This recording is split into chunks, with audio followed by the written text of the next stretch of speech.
he was rushed away to Hong Kong to supersede the menu and the dinner that he did for the Katies. 940 people, and I heard not one complaint at all. What a sterling job John was done for the Royal Academy. So, you've all probably met Lisa Jenkins, our new CEO. She was thrown in the Academy in turmoil. So far she's done a good job, and I think she deserves a holiday as a start of tomorrow. As it happens, she's pre-booked, so I'll now pass on to Lisa, and over to you, Trine. Thank you.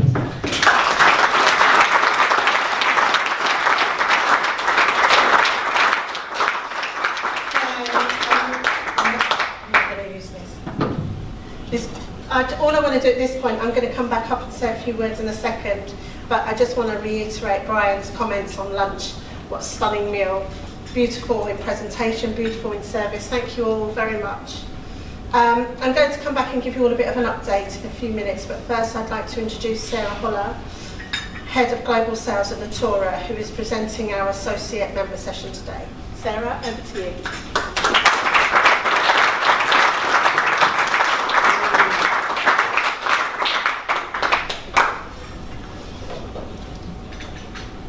Okay, hi everyone. I was going to introduce myself, but Lisa's just done it, so thanks for that. Do you want to do any more in the presentation? No. Okay, perfect. So yeah, I've been with Natoora 8 years now. Previously I was in restaurants. Food and drink is my absolute passion in life, which is why actually more than anything I'm very privileged to be standing up here today, because the food today, as Brian said, was impeccable, and what a venue to have the plenary today. So thank you to Adam and the team. But moving on, I wanted to say a few words about Natoora and what we're doing. So food production is the biggest driver of biodiversity loss on the planet. We actually get 60% of our calories from 3 plants, which is rice, maize and wheat.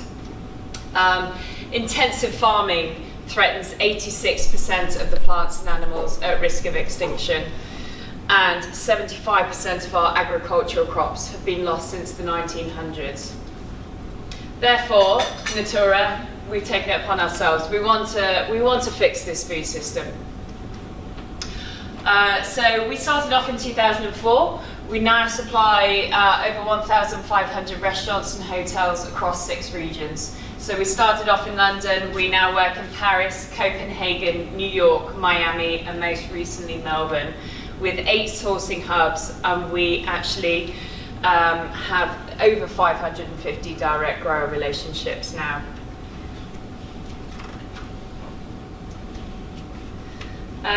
So just to run you through the timeline, we've started to work with some bigger brands. We've been working with Ocado since 2012, Whole Foods, then Selfridges, more recently Waitrose in 2018, and the most recent in Italy as a concession just before COVID in 2021. During COVID, obviously we were supplying restaurants and hotels. That was impossible at the time. So we transitioned our business within 48 hours to supply home deliveries. We were very fortunate in the sense that we had an app anyway. So we now have a nationwide home delivery app, which is still running to this day, along with 5 stores across London. So what we're doing as a company, so we work on 3 main priorities. The first one is flavour. So we found that intensive farming practices and hybridised varieties that are being grown for yield are normally devoid of flavour. So what we're doing is we're working with farmers and growers that seek out heritage varieties, traditional growing methods, and seeds selected year on year for their revolutionary flavour. Seasonality. So we scrapped the system of there's 4 seasons within a year. We see it as almost like a Mexican way.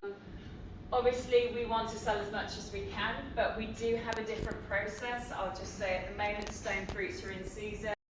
So every varietal changes day by day.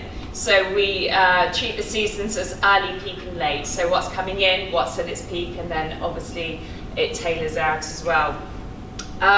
So in a normal supermarket, you would see around 120 varietals of fruit and vegetables, and they're generally year-round products. In 2020, Natoora sourced 625 varietals, which just shows you the diversity of produce you can source if you're not constricted to various time frames of seasonality. And transparency. So we source directly from independent farmers with traditional growing methods and heritage seeds, and they champion flavour and nutrition over yield. We are also looking beyond the organic certification. So we get a feel for how farmers are growing, and we generally work with farmers that have a minimal or even zero intervention policy with their farming, and the use of synthetic fertilizers and pesticides are only used as a last resort, if at all.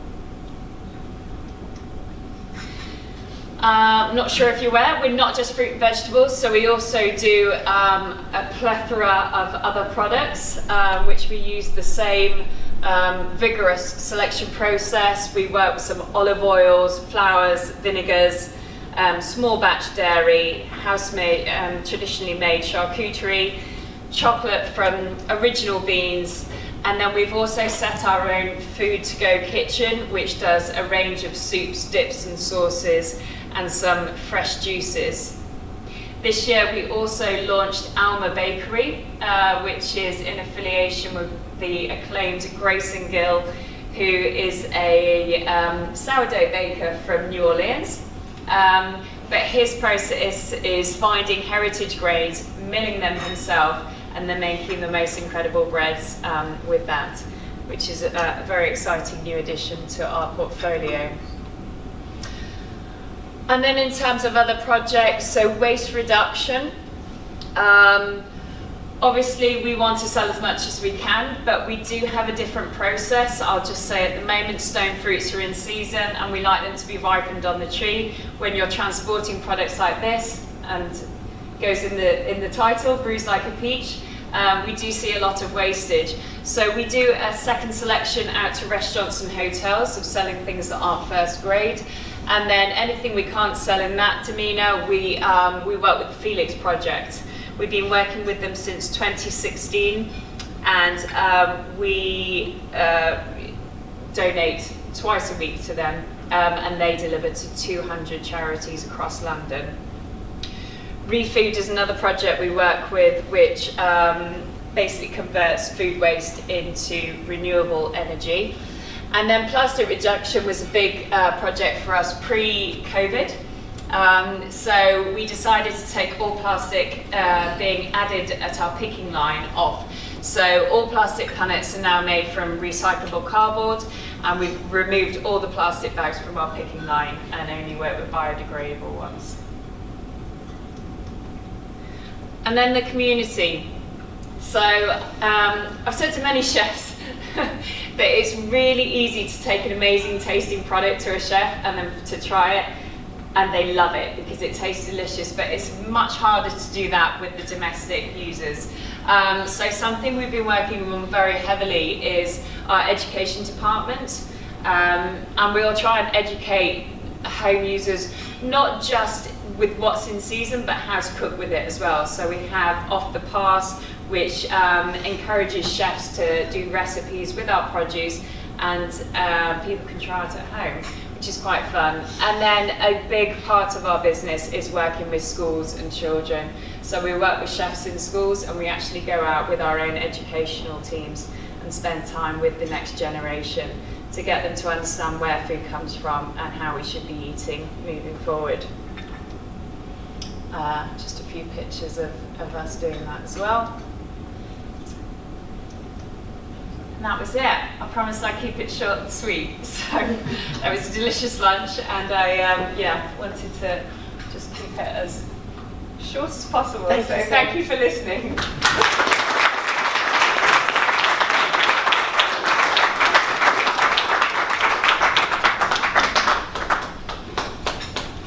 Thank you, Sarah. I know you was nervous about coming up, probably just as nervous as I am. It's fascinating to hear about the new lines, because I certainly didn't know how diverse the company was, so it's great to hear that. And wonderful to see you working with the Felix project and some of your waste credentials. So thank you for sharing that with all of us. So next up, please welcome David Coubrough, our Chair of Trustees, who's going to talk to you about his role and the important function of trustees as part of the Academy and a doctor school.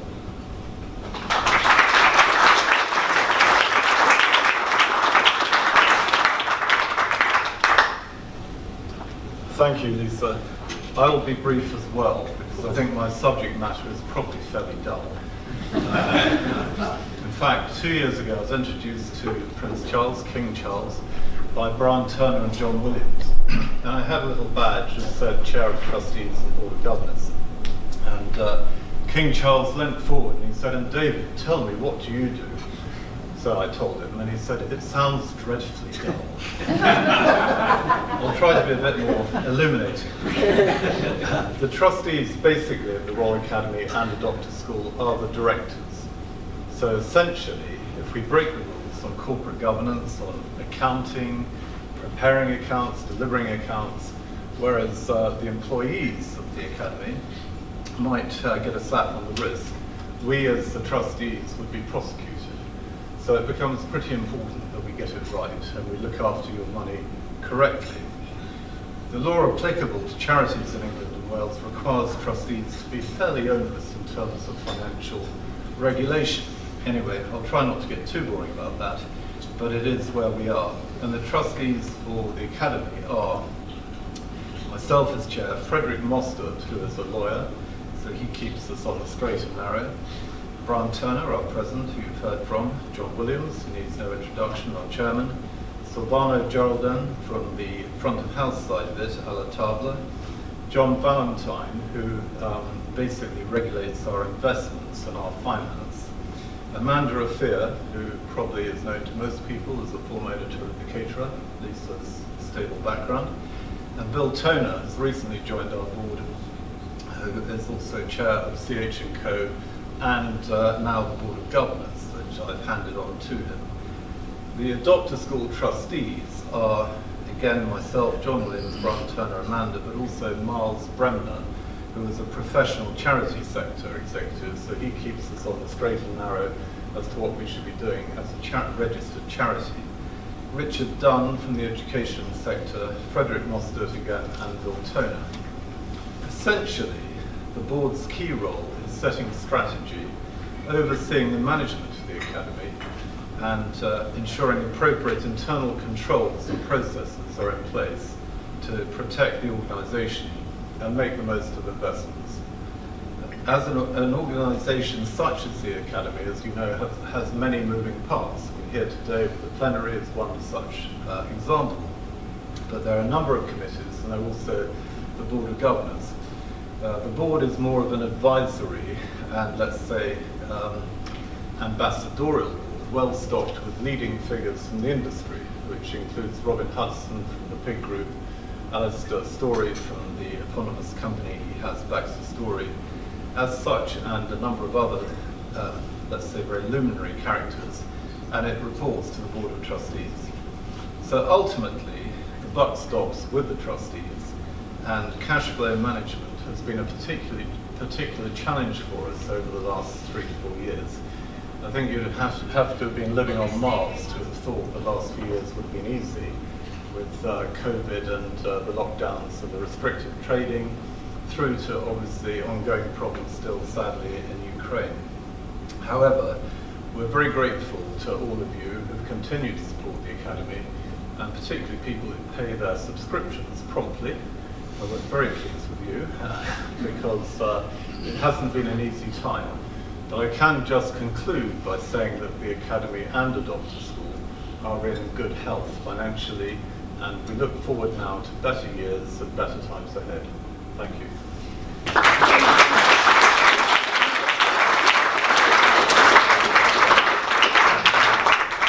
David doesn't know this, but we've brought him a little gift, just to say thank you for everything that you've done over the last few years.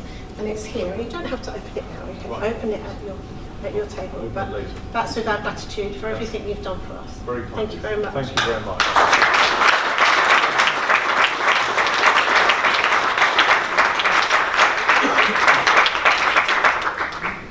Okay, so it's my turn now.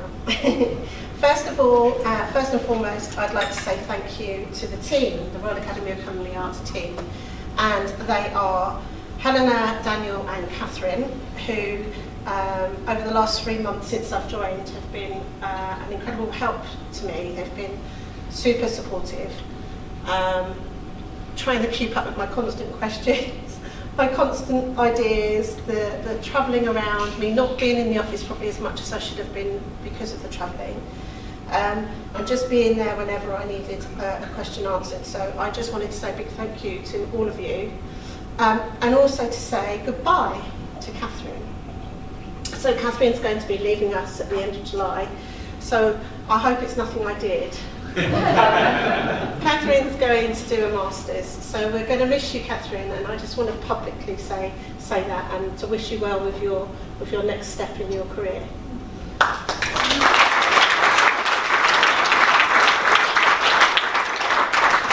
So on to some of the bits and pieces we've been doing in the Academy. We held a new membership event last Thursday at the Rosewood, and we went for a different style of welcoming our members in an informal meet and greet way. It was wonderful to have over 20 people in the room, connecting and discussing how our academician members can influence and inspire our sector and new people coming into hospitality. In addition to new members, we hosted at Rosewood. We have some more here today. So we have Sarah Frankland, and we've also got Steve Hobbs from Grand Cuisine as well. And I was hoping that Johnny might be in the room. There he is. Can I just ask the three of you to come up for a photograph? And let's give them a round of applause.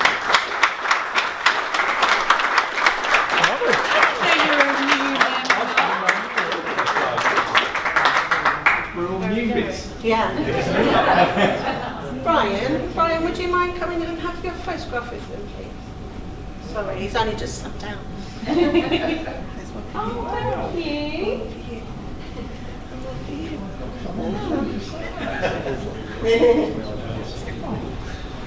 Just take this off, that's fine.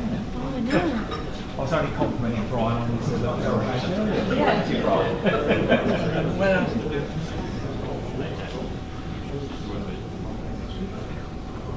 Thank you. thank you. Thank you very much. Thank you, everyone. Thank you. Thank you.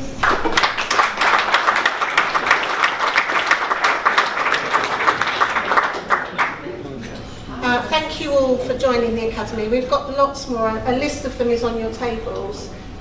So please take a look. And if any of you would like an updated directory, please just let myself or Daniel know, and we can send you out an updated version of the directory.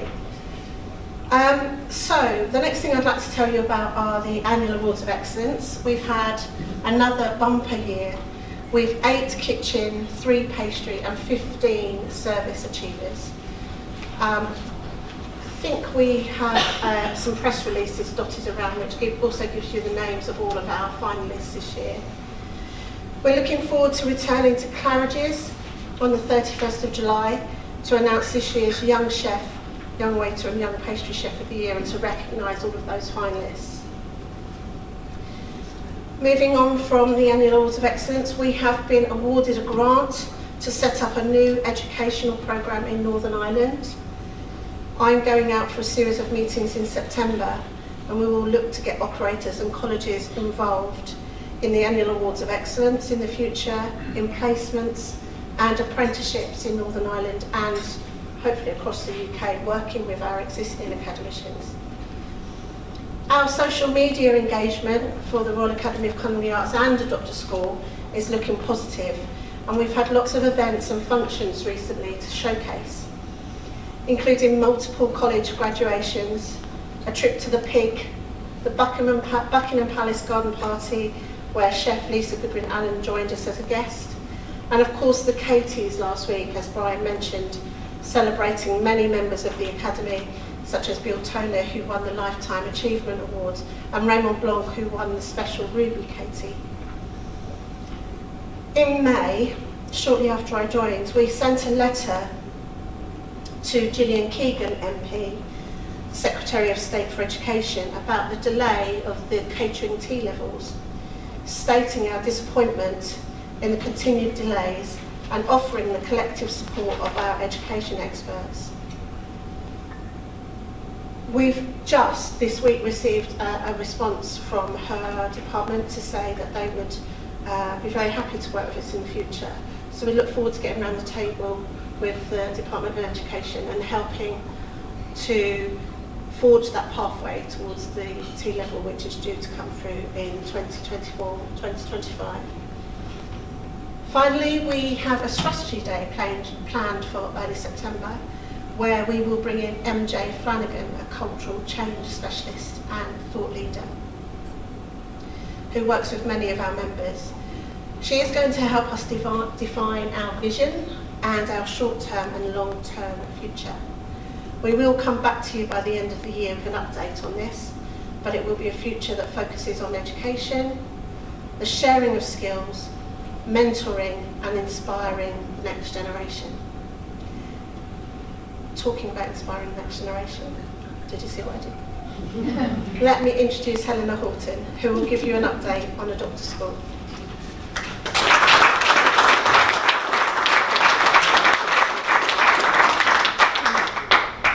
Thanks, Lisa. Seamless link there.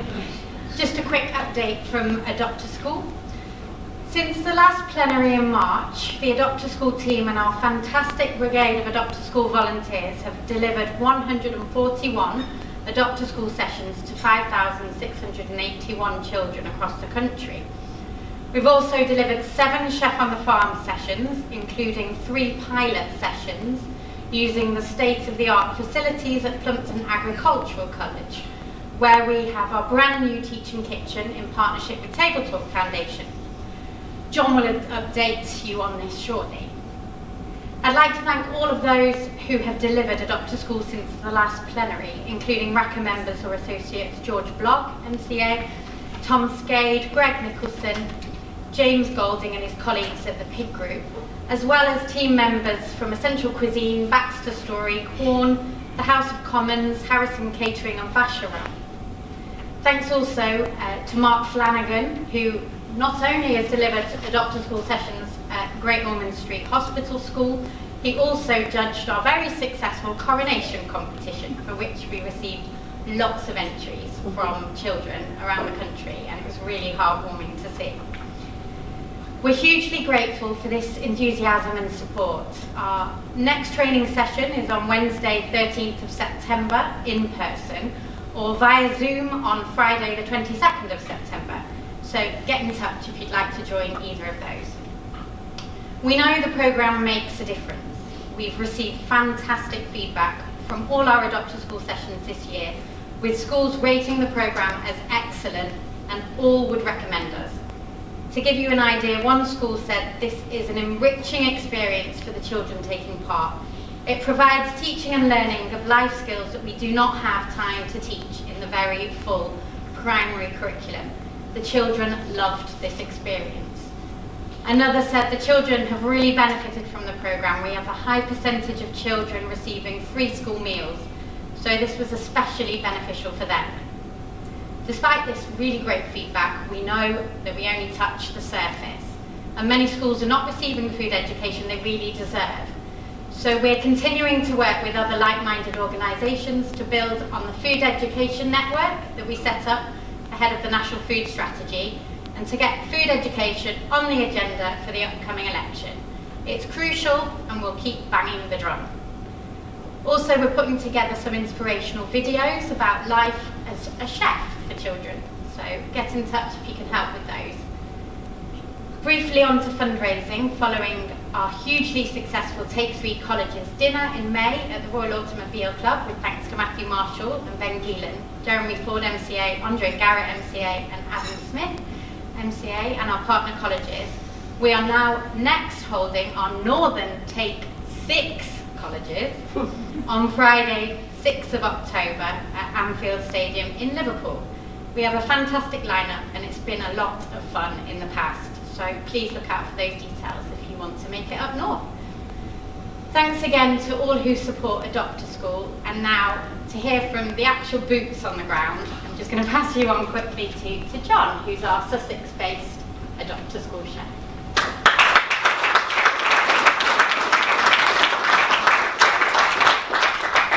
Good afternoon, everybody. Yeah, just a quick update from Sussex. So I've been doing the Adopt a School programme for about 18 months now.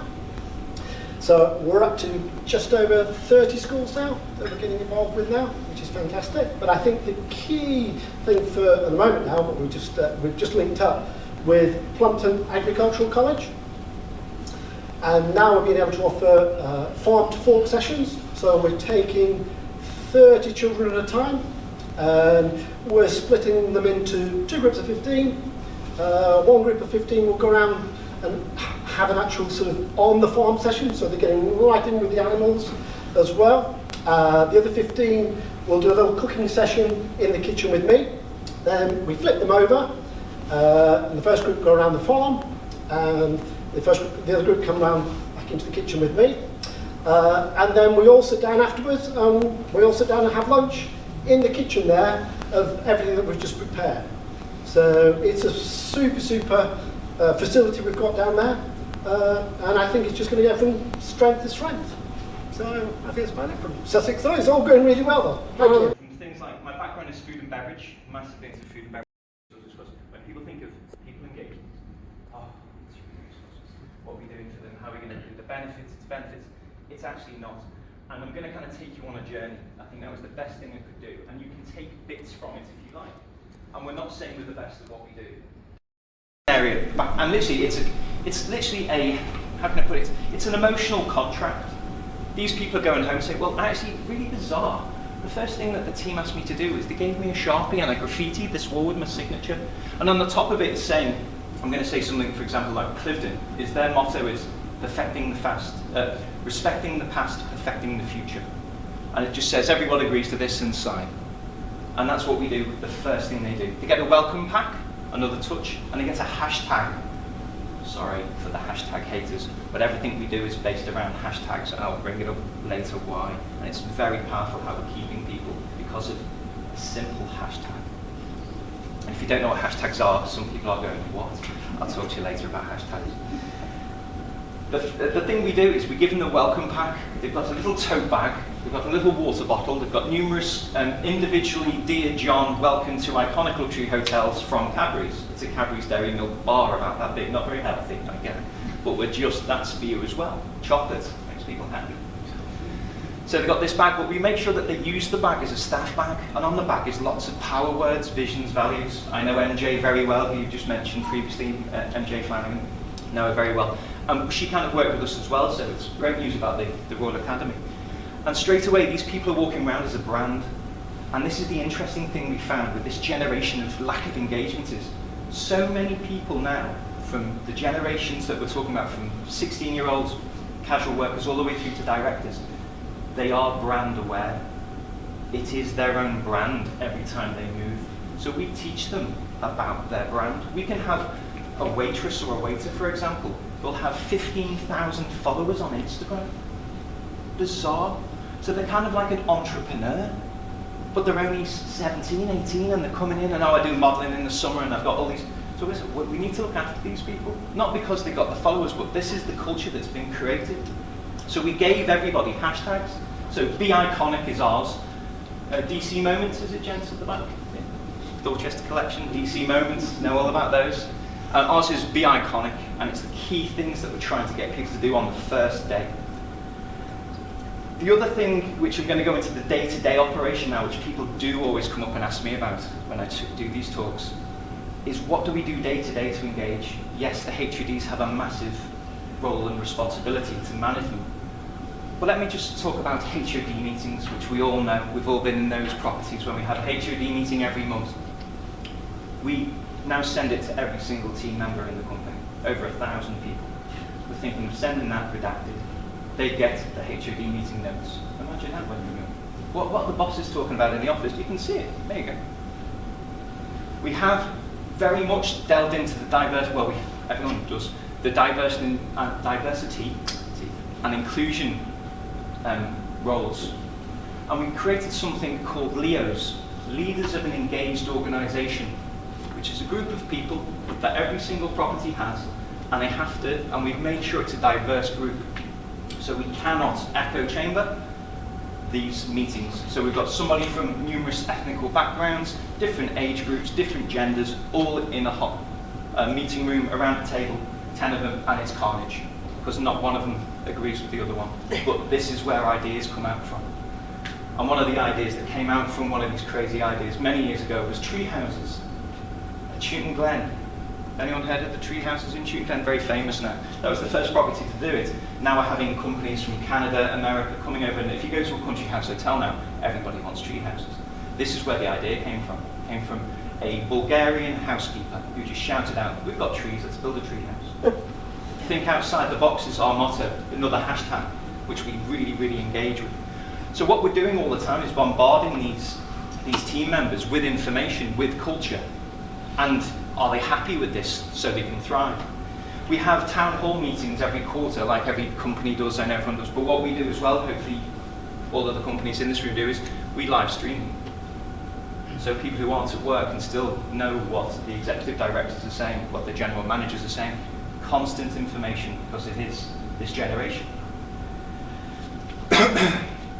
As I mentioned before, we've got meetings quite often when it comes to engagement. If you're a new employee, week 1, week 4, week 8, week 12. I speak to a lot of hotel companies, and it's usually 4, 8, 12. But we've jumped in the 1 only recently because we feel that's key. Because if people are going to not engage or they're not happy in their environment, we'll know within the first couple of days. We really will. So therefore, we're trying to stop it straight away. We created a different terminology, which I know, once again, isn't new, but it's key for engagement. We no longer have hotels. They're all houses. We no longer have staff. That word's completely banned. No one's staff. Everyone's a team member. And managers are leaders, which will cause chaos if we all start having that discussion, the difference between a manager and a leader. But all of our managers are now just leaders, because they are leaders. Yeah. And the big thing we do, and I know I was talking to a few people before I came in here, was we engaged with a company called Engagement Multiplier, ran by a gentleman called Stefan Weisbach, who was at the Caterers the other week, if anyone met him. And what we do every quarter as well is send out a survey, anonymous survey, to every single member of the team. And we ask them really not comfortable questions for their general managers or managers. How are you feeling your manager looks after you? And we cannot as a company find out who answers it, but it's completely anonymous. It took us 6 months to really get this across to our team because no one trusted us. And they'd be like, yeah, of course it's anonymous. Yeah, I believe it. Yeah. Not a chance. I'm going to get fired if I really tell you what I think. 6 months later, we had 89% engagement. That's phenomenal. That's literally, we're not forcing people to do these surveys. We're saying there's 1,000 people, and we're getting 890 out of 1,000 to fill it. What they're doing now is they're picking their canteen menus well in advance. On a Monday we do Chinese, and literally they're picking what they want. It's coming from them, we're listening. One of the ideas about the HOD meeting notes being redacted and kind of, GDPR bits, but the real topics being sent out straight away came from these engagement multipliers. So once again, tell us what you want, we'll do it, and you'll be happy. And that's what we're finding. The big thing we kind of focused on was, I read a lot of Harvard Business Reviews, especially on people and training and food and beverage and hotels and the way things are going with artificial intelligence. That's another conversation. What's going to happen in the next 10, 15 years in the industry? And the interesting one, Stephen Bartlett, the Diary of a CEO, if anyone knows this chap, and Harvard Business Review have come out with a fantastic stat. It was only published last week. 47% within the hospitality industry globally, the team members are staying if there's an educational or a training program provided for them. 50% if there's a program or an opportunity within the company to do training, even if it's man-to-man, one-to-one service training. This is what they're looking for. They're looking for investment. They're looking to be loved. They're looking to be loved, we believe. And naturally, we've got structures and career pathways, which we really do broadcast. So the journey keeps on going, and then we're coming to the end now. It's M25, we're coming to the end now of their journey within the company, and then we hit them with an ambassadorial role. You're leaving, okay, you're leaving, no problem. You're an ambassador. You can come back you can stay at Clifton, Houghton Glen. We'll give you I think it's £100 a night. Come and stay with us anytime you want to. You're an ambassador. When there's availability, but you are an ambassador for iconic luxury hotels. But what we also do, and it is ethical, is I make sure that all of the HODs contact the people who have left 2 weeks after they've left, just for a nice conversation. We love you, how are you? How's everything going with your new role, your new company, your new business? Are you enjoying it? 60% of the people who have left kind of sometimes say, well, actually, you know what? Can I come back? And we're getting returns. We're getting returns. And suddenly the issue with staffing levels and fighting for even salaries. I know we all get budgets, different budgets. Some people can throw money at it. We can't, even though we are a wealthy company. These kind of returns are key to our business because we're looking after them. And we're not the only people we're not the only people to look after teams. I know lots of fantastic companies in hospitality do, but it's working for us when it comes to engagement, this emotional connection through culture and information. And the big thing for me to finish, kind of why we do it, is that we have this people journey. What I kind of took you on very crudely, very quickly, because I'm aware of the time, is we have this on an A1 poster in every single property. And literally it says interview, hashtags, terminology, and you literally follow this journey, just one piece of paper. And underneath it says why we do it, and all of the reasons why we put in hashtags, why we put in everything, training programs, why we put in catch-ups. And then underneath, in big, bold letters, is what happens if we don't do it. And I still catch team members standing in the corridors staring at these posters. So once again, we're actually telling them, we do this for you because we don't want this bottom line to happen, which says about you leaving. Okay? And that's the big one, the people journey. It's kind of key going forward for us. We're still developing it. We're thinking outside the box. We're thinking of AI or automatically now. AI is on the horizon. We're doing interviews as well for that, and kind of ideas with industry bodies regarding that as well. So no, that's for me, really briefly, how I would take you on a journey with your people and engagement and take what you want from it, take nothing from it. So thank you very much.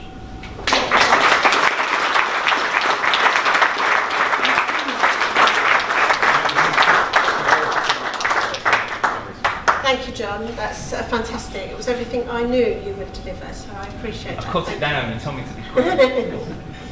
So we're kind of coming to the end of the afternoon now, but before I believe you have a tradition where we open up the floor to questions. So if anyone has any questions, but before we do that, I'd just like to say thank you once again to all of our speakers today, to Brian and to Adam and Johnny and all of the team here at Coworth. Thank you very much for having us.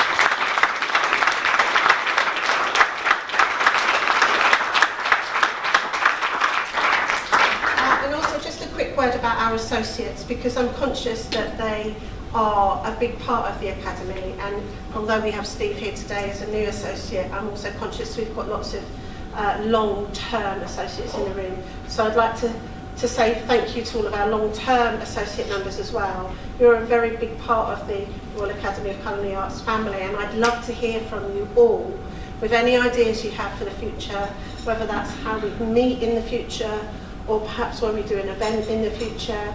Any ideas you think that we can take forward with the Academy, I'd love to hear from you. please talk to me. Does anybody have any questions? Oh, bugger. What's this hashtag thing then? A hashtag, it's I was going to let someone else answer that. No, it's literally a way of people following a topic on social media or any internet formed platform. You have no idea what I just said. Literally, if you wanted to follow Michelin, you'd put hashtag, which is a key on a keyboard, hit Michelin behind it, and you could follow Michelin on numerous social media platforms. Right. So what happens with us is on our Yapster, we ask them to create hashtags. So they could create, the most famous one we've done in the last 2 years is one they've created at Clifton, funny enough. Francisco, who won the KT last week, he created hashtag top team. That every single member of their team hashtags that on Twitter, Yapster, but even outside now.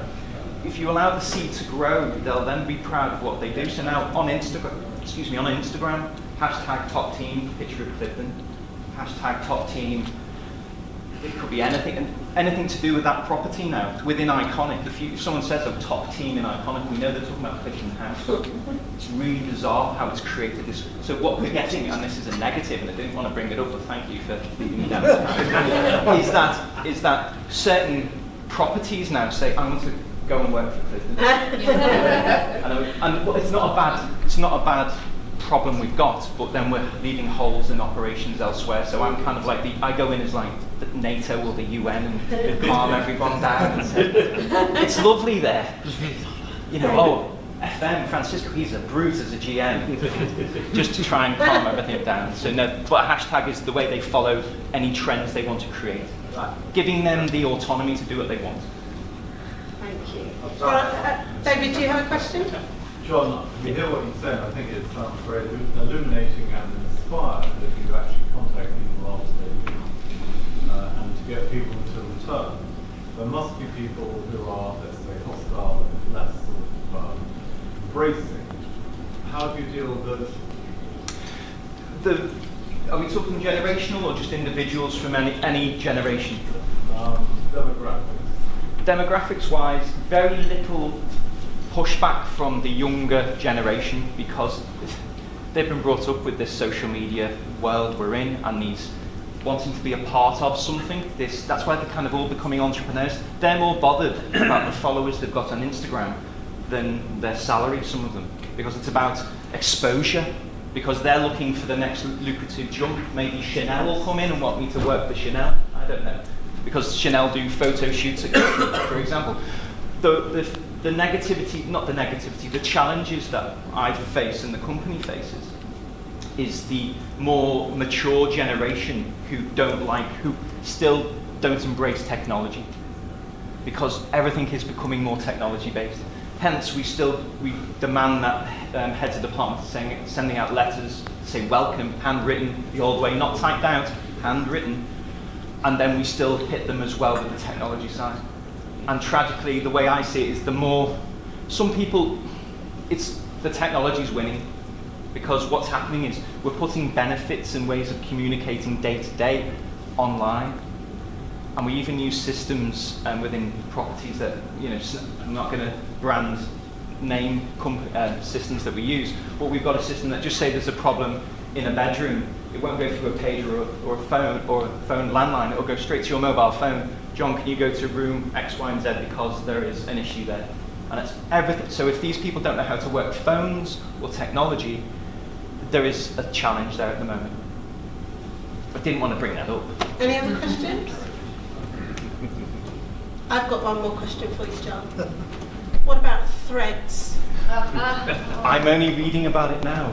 Stephen Bartlett, again, Diary of a CEO, Stephen Bartlett, he posted something I think 2 days ago. He's saying this is going to be massive. It's probably going to challenge Twitter. It's probably going to Threads. The latest It's the new Meta network. Oh, everyone's here we go. Thank you. Thanks, John. No, it's no.